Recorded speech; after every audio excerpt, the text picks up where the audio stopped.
What is up, ladies and gentlemen? Welcome back to the Elder Scrolls podcast. I'm Scott here with Michael and Drew, as always, and today we thought we'd take it a little bit easy and have a bit of a fun one. We're doing an Elder Scrolls 6 discussion, talking about the future of factions. Basically, we're just going to be chatting about some things that we'd like to see or potential ways they could do it. We're not going to use what we think Bethesda will do as too hard a parameter, because otherwise it's not an interesting discussion, because I feel like they kind of got to just do what they did with Skyrim and just do it again. Like, I don't expect anything more than that, but we want to talk about things that they could do, you know, that within reason. Which, too, I think is...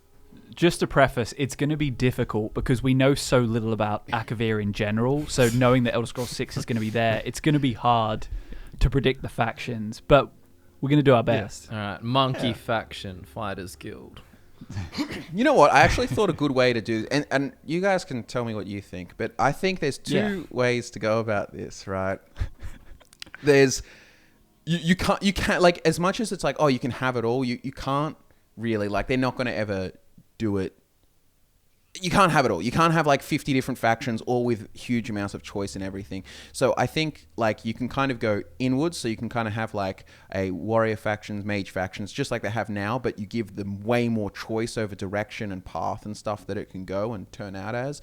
Or you can just go the other route and have just more choice of factions. Sort of like, I guess, the whole difference between the choice of path, like, oh, what you want to go do and be, versus the choice of like... changing the guild. And to be honest, what Bethesda, I think, for in the past has been most comfortable with is just going straight in a straight line. So sometimes I'm sort of like, what might fit better is actually just go do a straight guild, like just have a few more. Well, I mean, if you look at the way that factions were, I mean, in Oblivion, I liked how you had this menu with the different factions that you're in on it and what rank you are, and I hope they bring that back. But when I think of that list, I just think of like how many more factions you could feel like you are a part of compared to Skyrim. And obviously Morrowind especially has like lots of factions you can join, even multiple factions for the same playstyle, i.e. Telvanni wizard versus some mage in the Mages Guild. And I think obviously they could do like a combination of both, but if I had to pick, I would agree in the sense of it's like, let's add more with their own plot lines. Like, if we're being realistic, I'm not saying this is our ideal Elder Scrolls 6 factions take, but if I was being realistic, imagine if Skyrim just had more factions to join. Like, for example, Daedric worshipping cults for multiple Daedric princes that have their own storylines, or, even Adric things with certain temples and stuff like that. Or like being able to join the Vigilance of like Stendarr being and exactly like that. Yeah. Especially in High Rock. And I mean, one thing with High Rock, it would be a missed opportunity if you have factions in High Rock where you can't have them interact with one another or be conflicting, because it's kind of a staple. Like so far, High Rock and the Bretons aren't so fleshed out that they're that interesting, which they would if High Rock is part of Elder Scrolls 6, and they will flesh it out. But the conflict between kingdoms and states and all of these little lorddoms is essential to their identity. So I feel like it would need to reflect in their factions. Here's my take on it. Like, some people shy away from the idea of getting them to like having factions too politically involved, or like having a cultural sort of set of things. So for example, the Thieves Guild's very neutral, and it's like, go be thieves or whatnot. And you've got, the College of Winterhold and Mages Guild, sort of similar themes. But to be honest, a lot of people's favorite, the Dark Brotherhood, is a very, as much as it's like, lots of different people from different walks of life, it's very like evil in the terms of the conventional sense. It's got a moral or cultural prescription that it's going for. And I think that's successful because I feel like people feel more attached to things that they're kind of like, it's fun to roleplay some evil murder or something. So in the same way, instead of having this sort of generic sort of one-size-fits-all guild, like, you could even say, like we're talking about with the companions, they kind of meshed into this, and then they become so vague. It's like honor, or it's like, are they really, hyper Nordic? And it's like kind of like not really. Whereas it'd be far more interesting to have a more convicted, like fighters type guild. And if you have multiple options, like multiple warrior guilds to choose from, or multiple assassins guild, I really think they should go, like, don't go for the vague, like, anyone fits kind of thing too much. You can, to varying degrees, but you know what I mean? Yeah, well, to add on to that, like, it's using builds as an example. If we were to make a build that focused on the Dark Brotherhood, that says a lot about that character immediately. If you have a build that focuses on the companions, that doesn't really tell you much about the character except they'll be fighting. There's not much to it beyond literally fighting or magic or whatever else. It's kind of just that. So yeah, you kind of want to have a guild or a faction that kind of gives you benefits to your character's development and whatnot, but also you're kind of making a statement in terms of where you align I fully yourself. agree. I think that's what Bethesda should really keep in mind as they design factions, is that these facilitate to serve player identity as well as obviously like world building and lore and being intertwined with other things in the world. You don't want the factions to feel like they exist just to facilitate the player. Yeah. But I mean, that's the easy part. Make a faction that doesn't facilitate the player. That's fine. But make enough factions so that every player can, show their true colors and be who they want to be. I mean, if you look at our ideal Elder Scrolls 6 Hammerfell video, highly recommend you listen to that if you haven't. We, for example, with magic, let's just use that as the example. I think we had Circle of Magi, who were like a group of mages who were serving like the forebears or the crowns or both, but kind of like advisors to like the good mages, if we were to be extremely kind of like a simple. faction of court wizard kind of exactly vibe. Exactly. Versus if you didn't want to be like that, there was this other faction called the Red Scuttle, who were heavily involved in mirror worship, and they, if you want to be a dark mage, they had their own unique spells and dark magic and necromancy and unique summons that you could only buy there. So if you wanted that more, I'm a mage, but I don't want to feel like I'm like off to save the day and I'm a good guy, you don't have to. And that needs to be considered with everything, perhaps not with assassins, but definitely, you could have multiple guilds for like Thieves Guild, for example. You can have a more Robin Hood type guild, or you can have a more mafia feeling guild. Although the way I see it, I wouldn't be surprised and I'd be completely happy with there just being one Thieves Guild that you can shape in different ways, which is why at the start, if I were to pick, I would be like, make more factions. But I think you can definitely do a combination of both. Just hold on, just because a lot of factions that I would want them to add don't have to be as big as the Dark Brotherhood and don't have to have that much choice in how you change them. For example, say there is like a secret Talos cult faction, right? It doesn't have to be able to change that one, but let's just say it gives you 5 extra quests and a plot line, and you get a thing in the menu that says I'm a leader of the Talos cult in Hammerfell or wherever, High Rock or... Because you could approach it in a way that's like, if you were looking at it from design, you can kind of look at like, okay, there's the Thieves Guild, and what's appealing about the Thieves Guild, it's like going off and stealing big things and being like, yeah, I'm a thief or so on. But it's like, what would you actually get from creating another Thieves Guild that's maybe slightly different? Like, not much. Like, there's not a lot of like valuable role playing necessary, so it would be better to perhaps create the Thieves Guild and have that be able to be shaped. Whereas, for warrior guilds, you could absolutely have some bloodthirsty sort of mercenary guild or something like, it doesn't have to be bloodthirsty, versus like a knightly order, which in essence is a like warrior guild, but it's going to feel completely different, the nature of the quests and the characters and that are in the faction and so on. And same as like joining a cult of necromancers versus like some kind of like mages guild type-esque thing. Like that's where it benefits from having different like views, you know what I mean? It's a difficult decision for Bethesda to make, because I think ideally, especially considering when you look at Skyrim and look at how well it's aged and people still love to play it, it says that for diehard fans, it would be really beneficial to have a variety of factions that you can't really justify joining them all in one playthrough.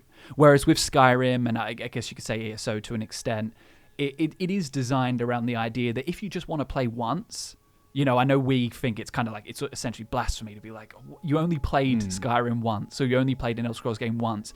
But it does feel like they do prioritize letting you do absolutely everything in one playthrough for the average player who doesn't want to play again. But part of what makes the Elder Scrolls games so special is that 10 years on, it doesn't really feel like a 10-year-old game that's been forgotten.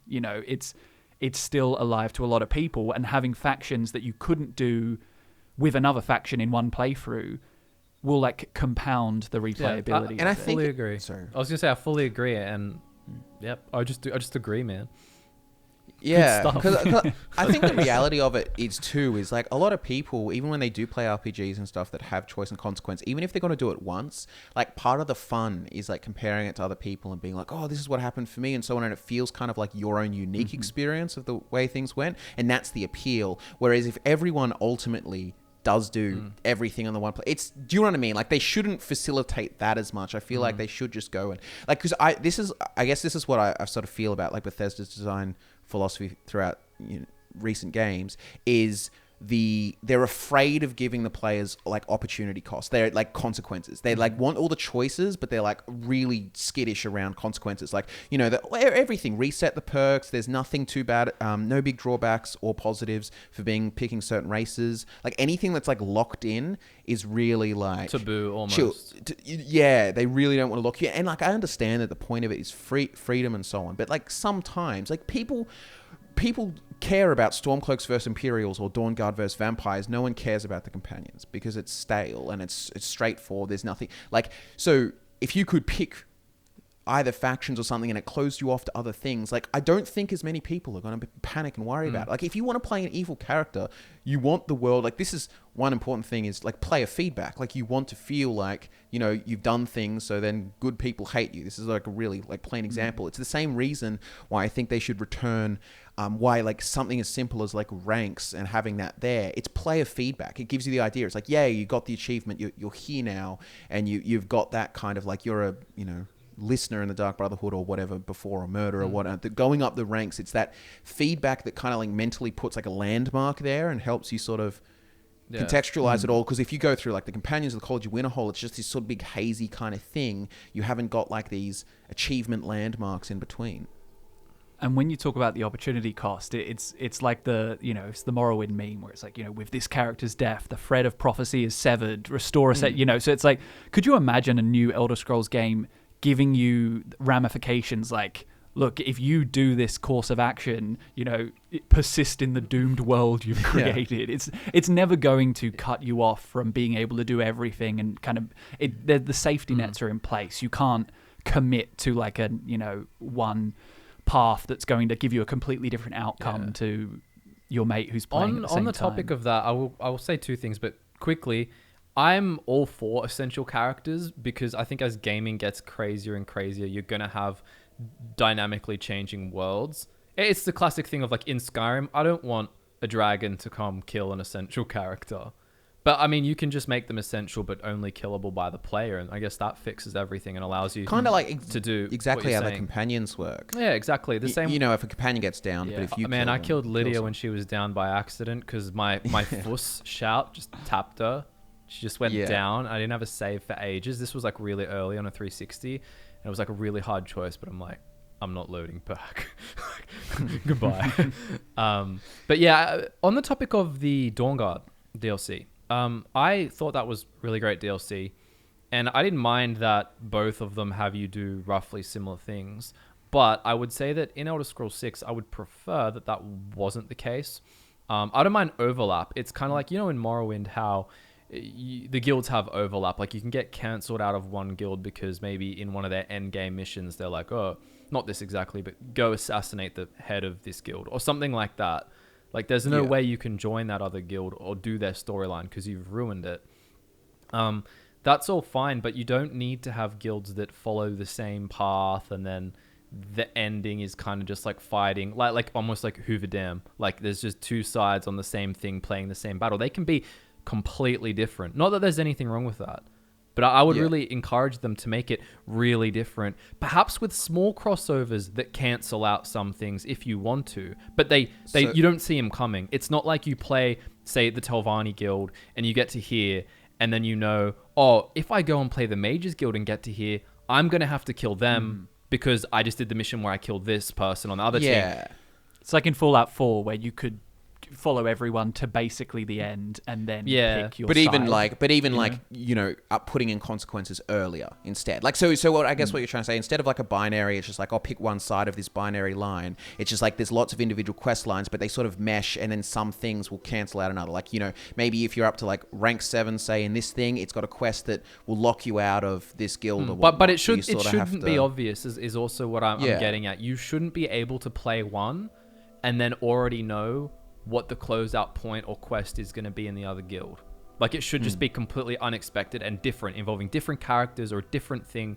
You change the course of the universe in a different way, but it still goes with the choice and consequence angle. Yeah. You know what I mean? And there doesn't always have to be that. And this is the thing as well. Like, we talk about Bethesda wanting to let players to do everything in one playthrough. Well, in theory, as much as I want there to be choices within some factions to shape some factions, the advantage of having multiple factions that, let's just say, potentially are just linear, but there's multiple, it means you kind of can get, if you're the kind of person who wants to get a feel for everything, you can go and join a warriors guild, a mages guild, and a thief guild, and an assassins guild.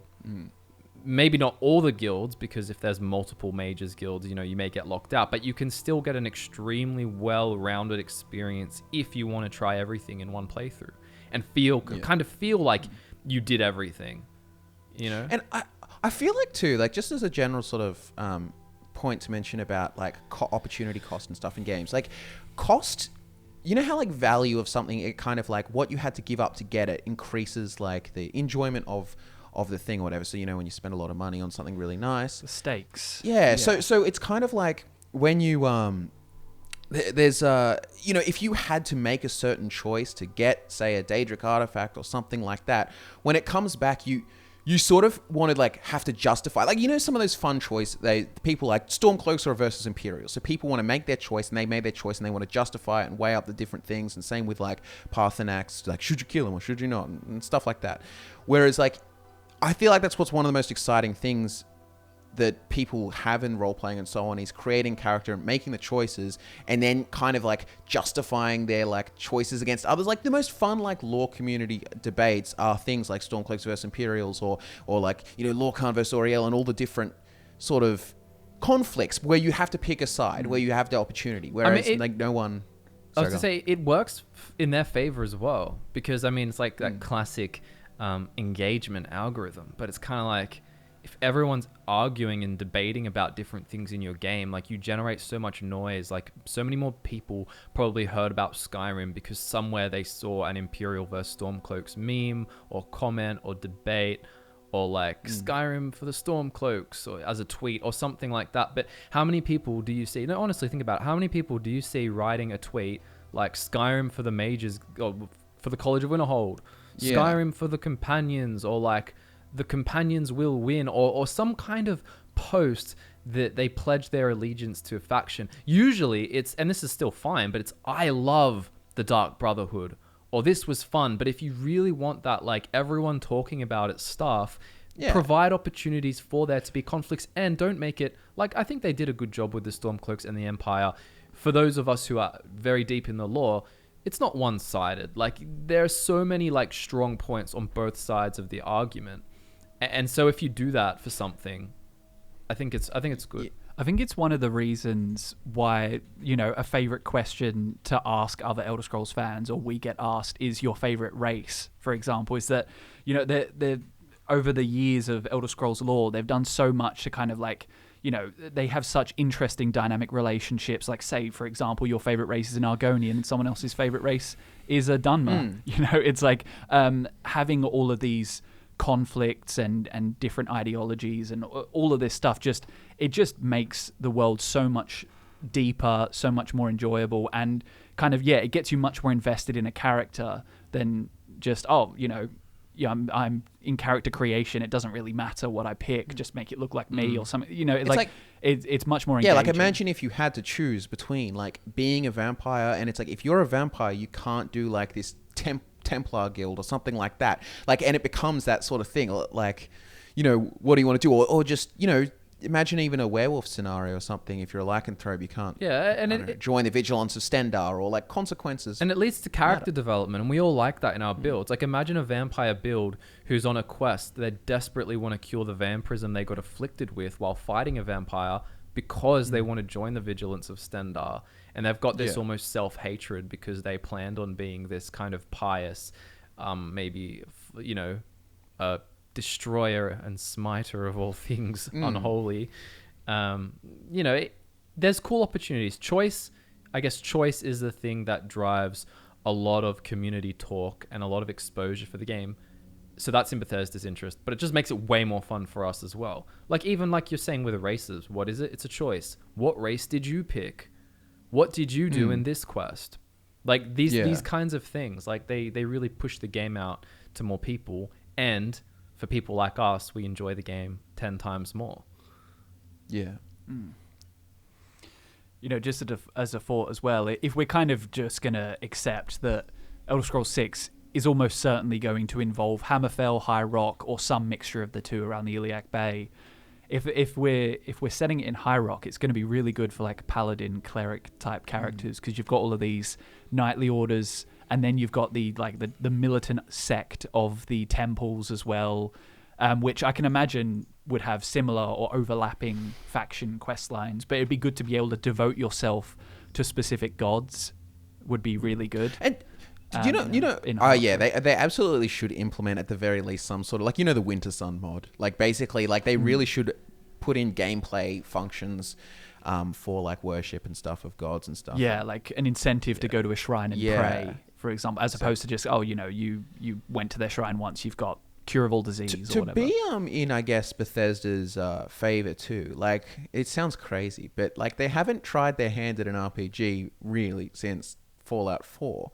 And Fallout 4 did have multiple factions that you could sort of choose and different outcomes and so on. So it wasn't like in their main story or so on. So I feel like maybe they might, for High Rock or something, it's very easy to go, or even Hammerfell, to like get behind certain kingdoms or so on, like have sort of, 3 or 4 different factions that can kind of do the main story in different ways or mesh it or so on. I feel like that's a very safe and easy way to get people to get Bethesda to do the choices and consequences by implementing it to the main story. Because the biggest thing, I guess, their problem from like a game-making concern is, like, imagine having this storyline and it has these, different choices and consequences and branching paths and all that kind of stuff, and then no one plays it. It's like, so it's like kind of their thing. It's like, unless you're a, if you're not a thief character, for example, but the Thieves Guild is really good or so on. So they kind of want to put most of their effort front and center, I guess. Well, that's why they tried to force it down your throat in Skyrim's main story. Like, they send you to the college. They have you talk to Brynjolf so you can find Esbern, which I don't really agree with, but like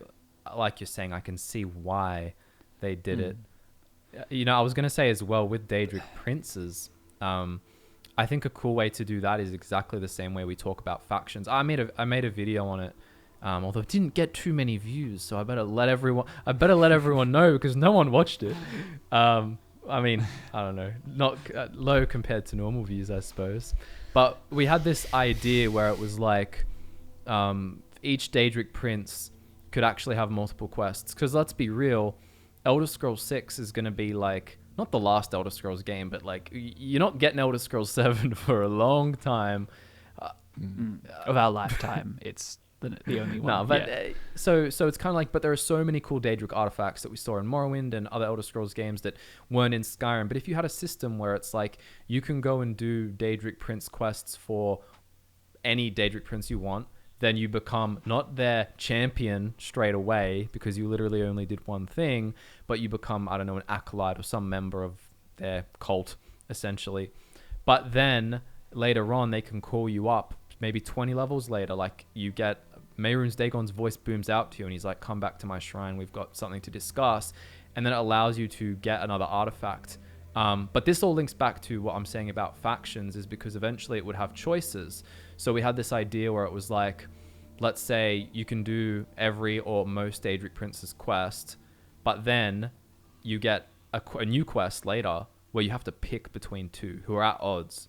So maybe, Dagon's at odds with Molag Bal, and you have to go, if you want to side with Dagon, and you go and you wipe out this coven of Molag Bal worshippers, and one of them stole Daedric Crescent and corrupted it, and you get it back, and then that's your new artifact. But essentially, yeah, more choice. It builds it into the faction. And then next playthrough, you might side with Molag Bal in that specific instance. Because there's so many Daedric princes, this gives you a bunch of avenues to pick different things on your next playthrough. And that's the thing too with the rewards too. It's like, imagine if, you told someone, it's like, oh, you have to choose between Mehrunes Razor or the Mace of Molag Bal. Just in the sort of like, discussions and like, videos and topics of players to talk to one another afterwards would just be like, hyping up like one choice over another and like, oh, is this better than that, and so on. And it makes, and in all of those choices and all of those like conversations you could have, your character has a really strong identity when you can be like, he or she made this choice, that choice, this choice here, and joined this faction, and was this race to begin with, and wore this armor. It really creates yourself. All of those, that feedback gives you a they kind of did it in a better experience. In Skyrim a tiny bit with Daedric Prince quests. Like, they're kind of like, oh, are you gonna kill Barbas or not, or are you gonna get the Rueful Axe, or but people like that. I mean, the execution was poor because the Rueful Axe sucks.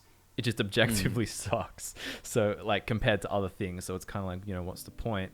But if they actually balanced it more, you can have choices in the first Daedric Prince quest in the example I used. But that's just a choice of what artifact you get. But then the second quest, you can get another artifact and also have to choose which Daedric Prince you're going to help over another one. Or maybe there's 3 Daedric Princes at odds.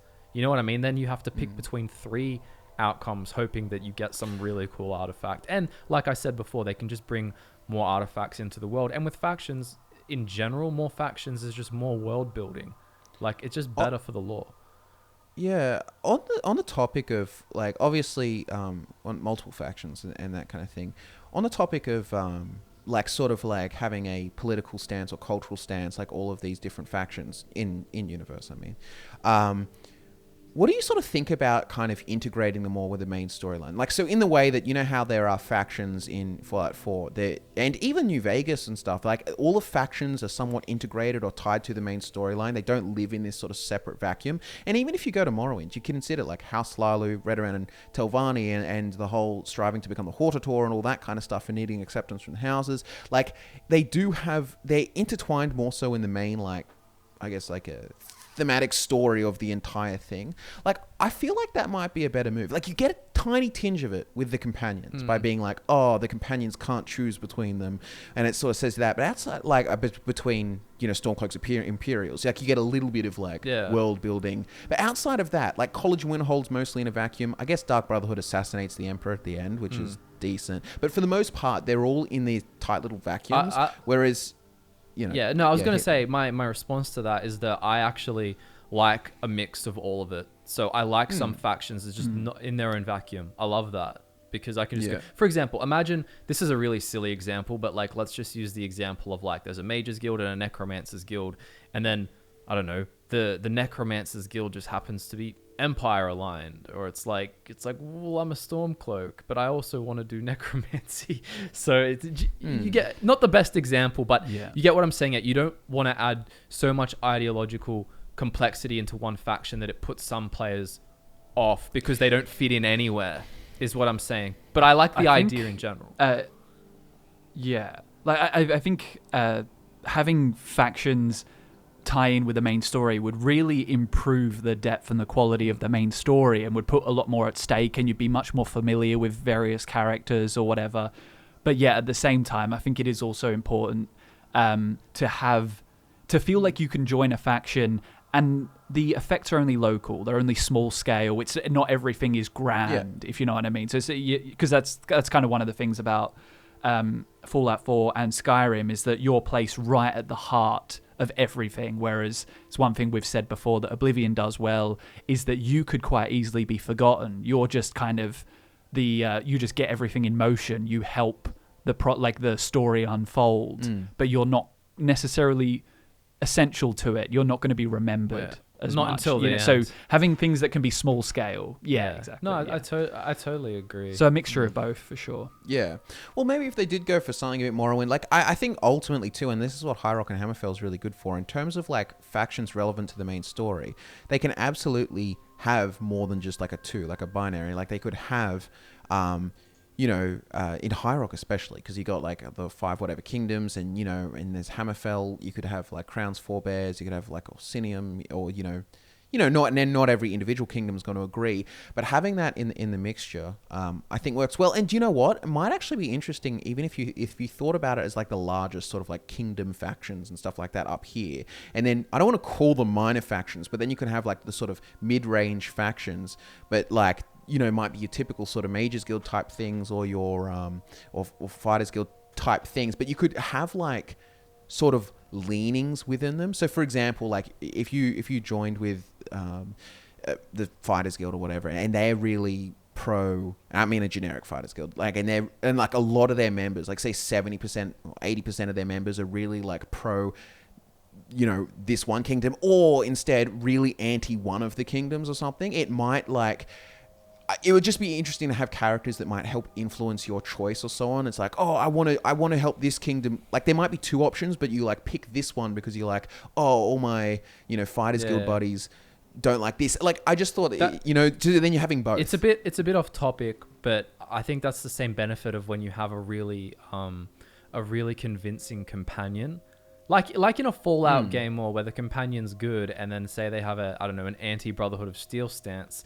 Maybe you didn't before, but now you kind of do because they're persuasive and you like them, and you don't want to disappoint them because you're playing a character that wants to have a good relationship with them, or whatever your reasons are.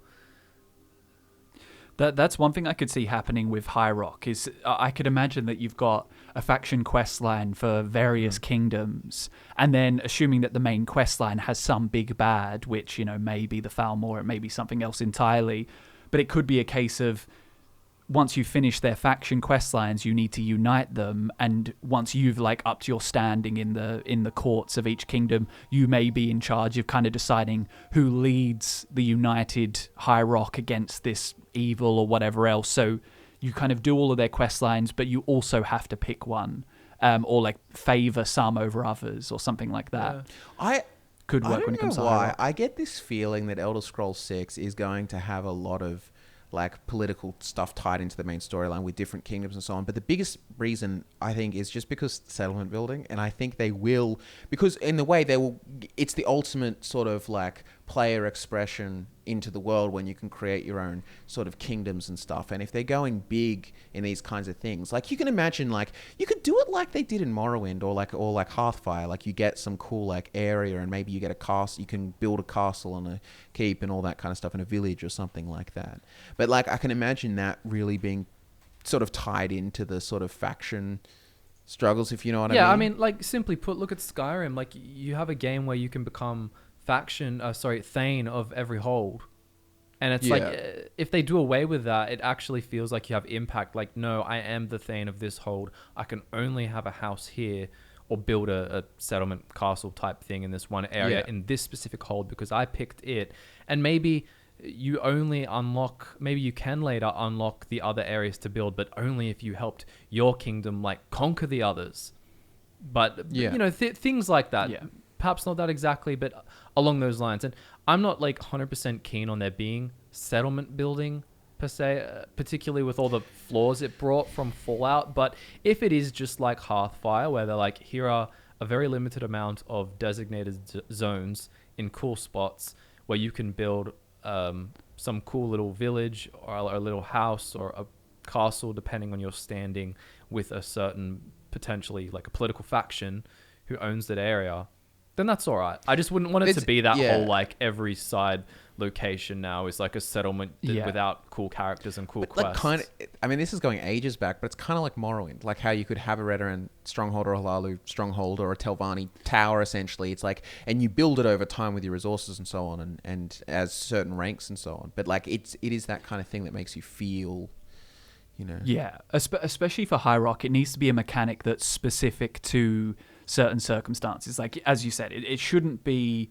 you shouldn't be going everywhere and you're helping everyone establish their settlements and all that. But if you've got kingdoms warring against one another and you help one be victorious over another, it wouldn't hinder exploration to be like, okay, you've just helped the Kingdom of Wayrest defeat the Kingdom of Daggerfall. You now get a ton of land in Daggerfall where you can build your house or something like that. It doesn't stop exploration, but it is tied in with a motivation for helping one kingdom against By another. the way, I always this is just made me think of something. Like, always before with Skyrim, I was like, oh, maybe you shouldn't be like get to the rank of Jarl or something like that. Only thing I was thinking is like, imagine, just use Skyrim as an example because we're all familiar with it. But do you know how they just replace the characters with? So say you can become, they replace the Jarl of Falkreath with someone else if the Stormcloaks win, right?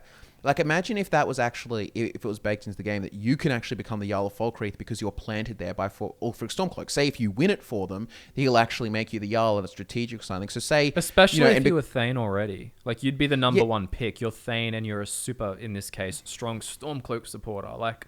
Yeah. And if also... But the reason, too, it's like somewhat you can... It's not like, oh, it would be every single place. Like, say it's only the small cities. So say it's like Morthal or Falkreath, and it's only like one of them or whatever. Like, you could deny Falkreath and then accept Morthal when it's offered. And on the reverse, it could be like, Winterhold or... Because I feel like it would have to be a small settlement because...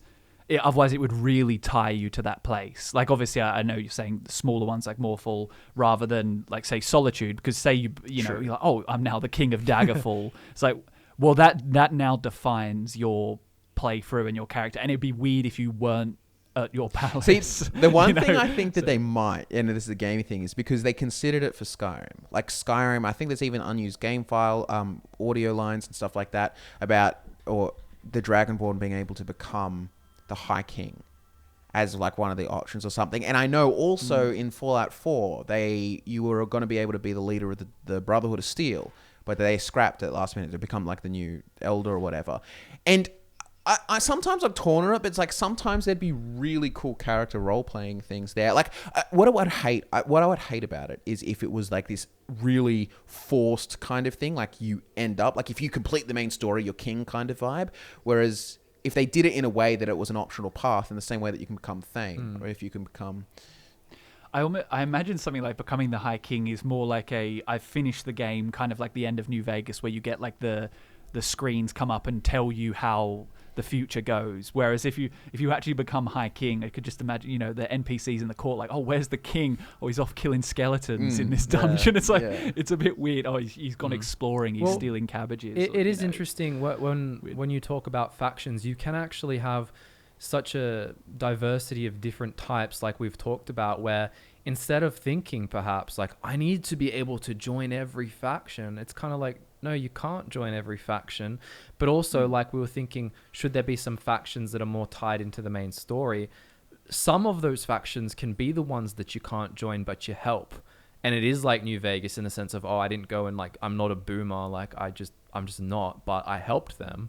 It's funny they're called the boomers now, but like you help the boomers and they come and fly their boomer plane over and bomb Hoover Dam to help you. Like stuff like that could be cool for a main quest, but obviously don't skimp at all on all the joinable cool quest stuff we want. This is just kind of like some garnish on top if they have the potential to do stuff like that. I still can't believe like RPGs are so doing away with it and get it. Like Outer Worlds did it too, like. But like, what's wrong with reputation meter, like reputation things or faction, or ranks and stuff? Like, but just feedback. People like to be able to open the menu, like in the same way you like to be able to open the menu and see that you're level 30 and your health's this and your attributes are this. Like, the rest of it, and it's so simple in terms of like. Yeah, I was just gonna say like Outer Worlds. Well, they actually did do that, but they did it wrong in the sense of you can just end up getting super high reputation with everyone, and doesn't really matter. And like, if you've watched our video. Like we enjoyed the Outer Worlds like plenty, but if you watch our video that's like it's not as good as you think, and we break down all the flaws with it, there is this massive illusion of choice, and I definitely wouldn't want to see that in an Elder Scrolls game where it's like, oh, I made this choice and that choice and this choice, but actually guess what? None of them mattered. Because what happens is in the Outer Worlds situation, it's exactly what you're saying. RPGs are so afraid to commit to something. Well, because what happens too is it's like if it's the kind of situation where you can make everyone kumbaya, not doing it doesn't feel like a choice. It feels like, oh, you just stuffed it up. Yeah. Kind of. Do you know what I mean? Whereas I don't want all of the choice to be like, oh, you can fail it and stuff it up. Like, I don't care if you can fail a mission. That's not exciting to me. It just means, yeah, I could fail. What's exciting is when you actually have to pick, there are 2 succeed states, and one of them is this way and this ideology, and one of them's this way, or you know what I mean? Or different sort of... At the very beginning of New Vegas, you're vilified by one of 2 factions. Yeah. You know, and it really sets the tone that you can't please everyone. That's perfect. It's, it is good. Yeah. You just can't, you can't not have consequence. Like, you can give choice. We sit here and go, we want choice, but you got to have the consequence. Yeah. It's you know, and, you know, like you're saying, like, even if it's just, it doesn't have to be, like you were saying, it doesn't have to be diametrically opposed to another faction. You pick one. It can just be like, you know, you pick one and later on it closes you out of another one because you end up killing some character that's important to it or whatnot. Like, yeah. You don't want to have to choose between yes or sarcastic yes or, you know, like snarky yes. It's like, no, like if you pick A or B option, it actually changes what happens. You know, choice without consequence is the not intentional based. choice too, because people, because they hear the consequence part and they go like, oh, so the consequence is you can fail state or lose, but it's like, that's not, the consequence is like the opportunity cost of like picking one over the other because you made an intentional choice. It wasn't a difference between an intentional choice and a failure. Yeah. It's like 2 intentional choices. Pick one. That's what I was going to say, but I mind blanked on it earlier, is the fail states is such a cop out. Because I feel like it's not, like, fail states are fine if there's other choices. I mean, I don't personally feel like I need fail states, but I think a lot of game companies or RPG makers, they like to be like, oh, you can fail. And everyone goes, whoa, consequence. But it's like, it's not a meaningful consequence usually.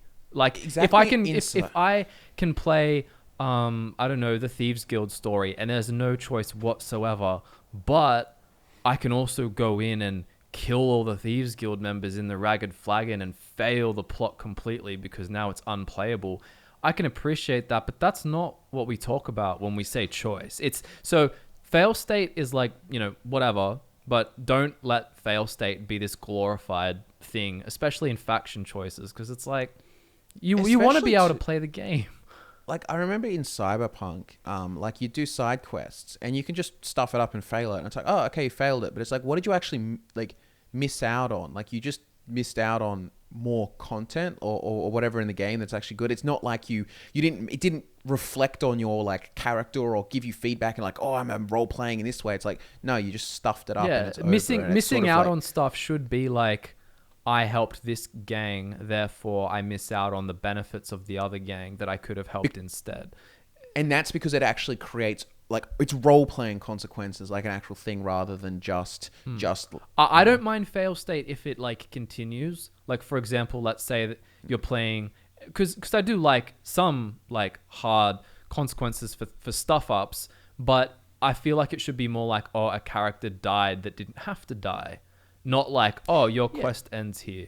Like, well, that's just boring. Like, if you want to give me consequence, say if you're like really good and manage to fend off the Mythic Dawn at the start of Oblivion, that Captain, is it Renault? Who's the female one who dies? Renault, yeah, she dies. She dies. Like, okay, but you can't stop that from happening. It would be cool if you could stop that from happening, and then later she has a quest that you can do. That you can only do if she didn't die. But that doesn't cut you out of anything. It's just like, you know what? You get what I'm saying? Yeah. Like, fail states that are just like a full stop and like, yeah, just nah. Yeah, it's the actual opportunity cost, but there's got to be an opportunity on the other side of things, not just a nothing. Yeah, exactly. Do you have some predictions for which factions will appear? Depends in where it's 6? set. I mean, if it's set in Hammerfell, I would, and it also depends how long after Skyrim it's set. Like, if it was just recently after Skyrim, I would, even if it wasn't, I feel like I'd prefer it not to be the Dark Brotherhood. Like, we came up with a cool assassin guild in the ideal Hammerfell video we made that was, I think it was called the Salatep or something, but they're like Sardaukar worshipping hyper Redguard culture assassins. Like, that's but. Cool. what's gonna happen if I was actually a betting man Is we know. Dark Brotherhood, Thieves Guild, and they might do something interesting for like a warrior or mages The guild, Sword Singers. or they might just return the mages guild and fighters guild, because that would be a change up even from Skyrim. I think they'll do kind of like what they did with Skyrim, if it's in Hammerfell, where they have the College of Winterhold. You associate it's the Mages Guild, and the Companions it's the Fighters Guild, but it's got a spin on it. You know, like for the Mages Guild, you've got the City of Mages, Ellen here, which has got the Blackcaster Mages Guild, I think it's called, after this wizard who turned up there in the Second Era. And I wouldn't be surprised if it's just slightly changed to suit Hammerfell. And then there's a couple of factions that are briefly mentioned where you can imagine a pretty cool introduction quest, like the Order of the Scarab. And it says the youths of Crown Tatambu, for example, must sail to the Dwemer ruins of Stros Makai to avoid its death traps and wrestle its mechanical men back into shape before they can join the Knights of the Scarab. Like something like that instead of a Companions or a Fighters Guild. And then it's like Order of Diagna and stuff like that. Yeah, there's so much potential for High Rock Hammerfell. And I mean, like, you can't really take everything Todd Howard says, that's true. But it would be cool if it's as ambitious as they kind of hint at. And it is like just a two-province game without any sacrifice to the depth in those provinces. My take on that is I would actually be well on the hype train that, whoa, it's going to be like the most biggest, amazing, craziest thing ever. But what worries me is there's this giant Starfield project in the middle of it. Like if they'd been working on Elder Scrolls 6 since like 2015 or whatever, and then to now, like I would be hyped for it to be. I mean, I obviously am hyped, but I mean is like I would expect you'd have higher expectations for sure. Yeah, but somehow I feel like Starfield is they've got to do some stuff with that, and I like, as if, you know, this is like any company, what they're going to do, they're going to do stuff in Starfield, and if those things do well or are poorly received, they will adjust Elder Scrolls 6 accordingly in areas of things that they've tried. Yeah, I mean, I hope Starfield is a super ambitious, crazy sci-fi epic like Todd makes it out to be. I feel like you just can't call it a sci-fi epic, and it's like exploring a space asteroid to mine iron ore, which is exactly what Starfield sounds like. It's just you just can't do that. It's misleading. But then again, so are the other statements. But yeah, I am just want Elder Scrolls 6 now, man. I'm ready to join a faction.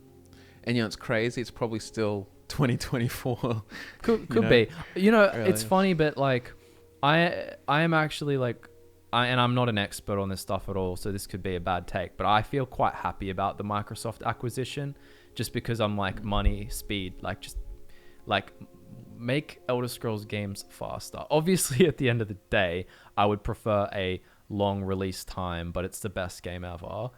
But I feel like recently with Bethesda, it's been like long release time and Fallout 76 wasn't good, or like. Well, the thing is, they've been keeping ages, the Elder Scrolls IP alive with Elder Scrolls Online. That's what that's been there for. But it's like, I can't wait, and I wish that they would take that IP and sometimes, like, you know, spread it to some other people. Like, you know, like the Arcane Studios. Like, I think they will do that. I think they will. Like, surely they acquire these really big IPs.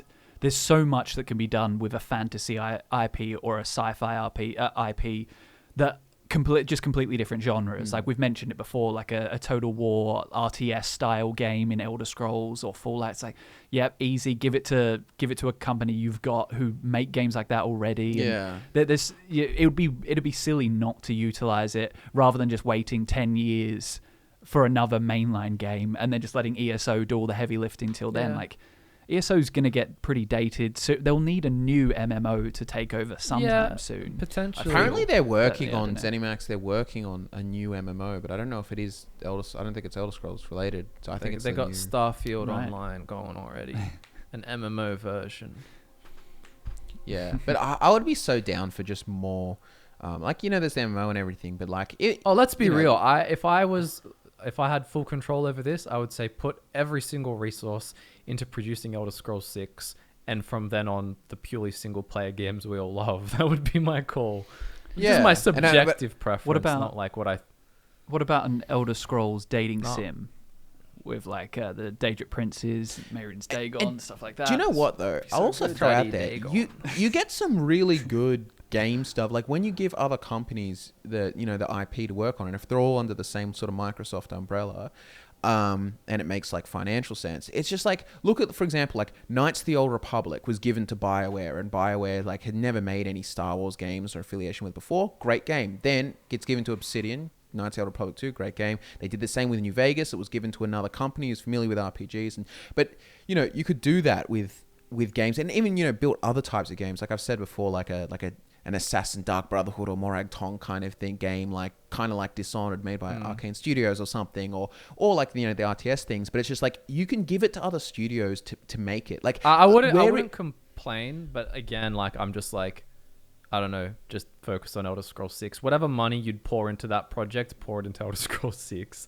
Hire new developers so it's faster. Yeah, but even that. just like, I guess their risk perspective, and they can sell more. Like, Yeah. you can only sell the one game I'm once. I'm not being business savvy here. I'm just being greedy. I just want a good Elder Scrolls 6. But like, where's our New Vegas of the Elder Scrolls is what I'm saying. You know what I mean? To fill the thing, have another company make a game in between. Let's like, Elder it's not Scrolls even 6 called comes- Elder Scrolls 6. It's just called Elder Scrolls Valenwood, and it's a whole single player game set in Valenwood, and that's it. Yeah. Like, It'd be instead cool. of this Elder Scrolls 6 comes out and you'll never see an Elder Scrolls 7. You will, though. Basically. You will. Eventually, like 20 years in the future. They didn't. I don't think they bought the rights just to like do No, one I know. last game and say see you later. Like, Yeah, no, it's just a persistent, like, you know, microtransaction or like live service thing or we'll see. something. Anyway, I feel like we've drifted really far from factions.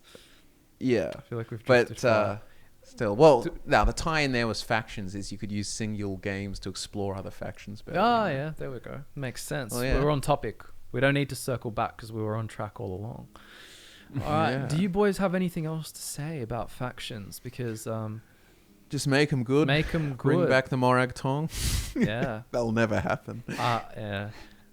One last little thing I would like to dot in is you don't have to have all factions, like, because, you know, I'd be like, oh, I want the Morag Tong and all that kind of stuff. It kind of gets a bit silly and bloated. But everyone loves nods of characters or like faction members. Yeah. Like in the Thieves Guild, having that Morag Tong member, that's cool. Like, I wish they would do that. The If Meringue you're not going to Tong. put... Yeah, if you're not going to have the full faction, have members of factions sort of, you know, mixed in, and it just creates, you know, it's a nicer world-building atmosphere. And, Yeah, for sure. it's a cool way to spread lore. Definitely agree. Well, thank you everyone for watching. If you want to help support this podcast, you can use a link in the description and get one of these FudgeMuppet tees. Oh, that's based, bro. that's a based t-shirt right there. We're going to close out with that meme energy. Well, we will see you all next time.